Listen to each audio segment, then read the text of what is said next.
কলেজে ভর্তি তোমরা সকলে হয়েছো। WBCAP পোর্টাল পশ্চিমবঙ্গ সরকারের তরফ থেকে যে পোর্টালটি ওপেন করা হয়েছিল।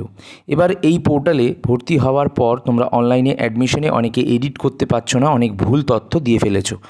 সেখানে তোমরা কি করবে সেটা আজকের এই ভিডিওতে জানাবো। ও যারা যারা অভিন্ন পোর্টালে ভর্তি হয়নি তাদের ভর্তি বাতিল করা হবে। অবশেষে স্নাতক স্তরে প্রায় 9,46,000 আসনে ছাত্র ভর্তির ক্ষেত্রে কেন্দ্রীয়ভাবে অনলাইনে ভর্তি প্রক্রিয়া ঘোষণা করল রাজ্য সরকার।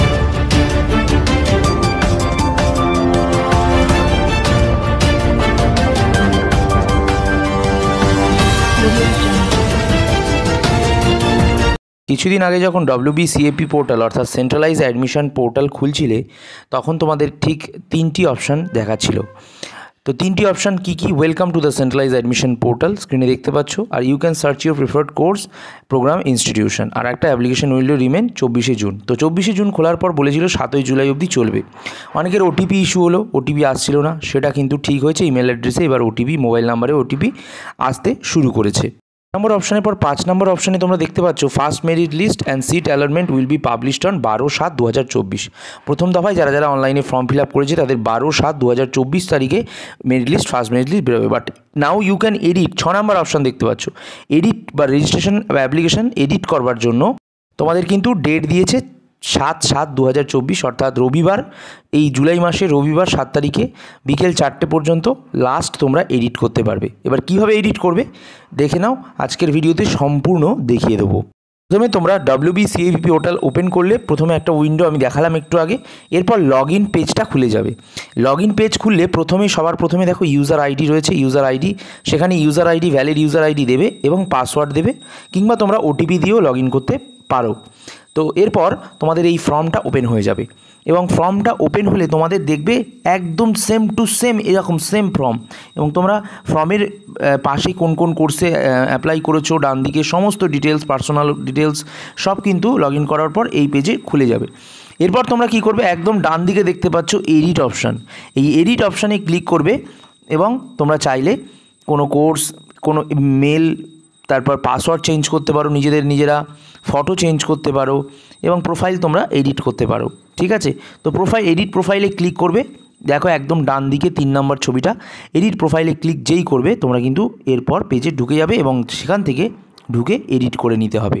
প্রথম দফার শেষে শূন্য আসন থাকলে দ্বিতীয় দফায় ভর্তি প্রক্রিয়া শুরু হবে। শুধুমাত্র ভর্তির জন্য টাকা লাগছে, এবং ভর্তির জন্য টাকা লাগছে মানে যে ধরা যাক যে অ্যাপ্লাই করেছে, ও হয়তো ফিজিক্স নিয়ে অ্যাপ্লাই করে টাকাটা দিয়েছে, এবার খ কলেজে পরে কেমিস্ট্রি নিয়ে পড়তে যায়, পেয়ে গেছে। কেমিস্ট্রি নিয়ে পড়তে চাওয়ার আবেদন মানে কোর্স ফিটা হয়তো একটু বেশি ফিজিক্সের থেকে, সে অতিরিক্ত টাকাটা তাকে দিতে হবে। আবার কেমিস্ট্রি নিয়ে পড়ার জন্য ফিজিক্সের থেকে তার জন্য যদি কম কোর্স ফি হয় তাহলে টাকাটা তার অ্যাকাউন্টে আবার ব্যাকও করিয়ে দেওয়া হবে। একটাই অ্যাডমিশন ফি, সিঙ্গেল অ্যাডমিশন ফি। আগে যে একজন ছাত্র 4-5টা জায়গায় সিট ব্লক করে রাখতে পারতেন, এইটার পর আর তিনি আর পারবেন না। পাশাপাশি বলি, 12 তারিখ যখন মেরিট লিস্টে নাম উঠবে তখন কিন্তু তোমাদের ইউজার আইডি, পাসওয়ার্ড দিয়ে আবারও সেই পেজটা খুলে নিতে হবে। ফর্মটা খোলার পর সেখানে পেমেন্ট অপশানে গিয়ে, পেমেন্ট গেটওয়েতে গিয়ে তোমাদের যা পেমেন্ট আইডি হবে বা যেটা পেবল, অর্থাৎ এখানে 4030 টাকা দেখো, তোমরা কিন্তু পেমেন্ট করে দিতে পারবে অনলাইনের মাধ্যমে। এবার যারা যারা নিজেরা পেমেন্ট করবে তারা দেখে নাও, বলে দিই, এই যে HDFC পে ইউ আছে, এখান থেকে না পেমেন্ট করে বিল ডেস্ক অপশানে ক্লিক করবে, তারপর প্রসেড করবে এবং বিল ডেস্কে গিয়ে তোমরা ডেবিট কার্ড বা যে কোনো ডেবিট কার্ড দিয়ে অনলাইনভাবে পেমেন্ট করতে পারো।